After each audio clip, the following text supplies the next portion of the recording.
भारत की चारों दिशाओं के चार रहस्यमयी मठ।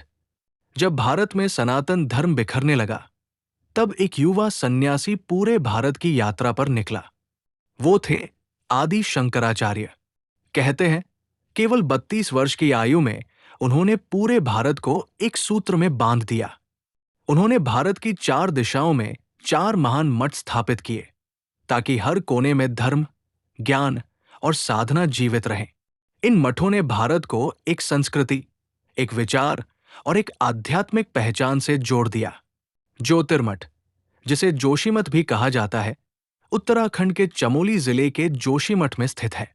ये बद्रीनाथ धाम के रास्ते में एक प्रमुख आध्यात्मिक स्थल है। ज्योतिर्मठ अथर्व वेद से संबंधित है।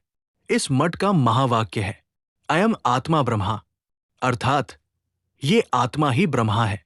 यहाँ के मुख्य देवता भगवान नारायण है। इसे उत्तरामनाय पीठ भी कहा जाता है। श्रृंगेरी मठ, जिसे शारदा पीठ भी कहा जाता है, ये श्रृंगेरी, कर्नाटक में तुंग नदी के किनारे स्थित है। ये दक्षिण भारत का प्रमुख आध्यात्मिक और वेदांत केंद्र है। श्रृंगेरी मठ यजुर्वेद से संबंधित है। इस मठ का महावाक्य है, अहम ब्रह्मास्मि, अर्थात मैं ही ब्रह्मा हूं। यहाँ की मुख्य देवी शारदा देवी है। इसे दक्षिण आमनाय पीठ भी कहा जाता है। द्वारका मठ, ये द्वारका, गुजरात में अरब सागर के किनारे स्थित है।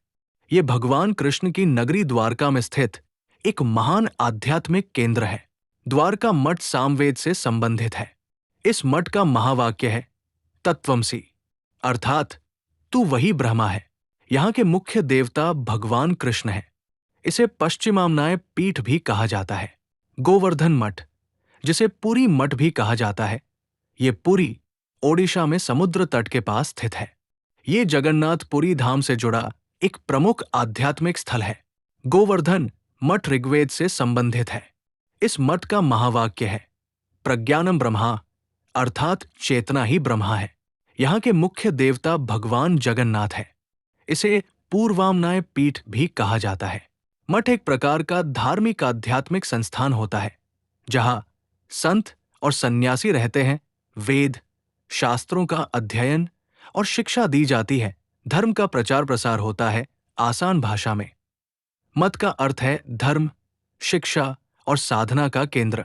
जब भी आप भारत के मठ, मंदिर या तीर्थों के बारे में सोचें, तो याद रखें, ये सिर्फ स्थान नहीं है, ये वो शक्ति केंद्र है जो हजारों सालों से हमारी संस्कृति को जीवित रखे हुए हैं। वीडियो को लाइक करें, चैनल को सब्सक्राइब करें।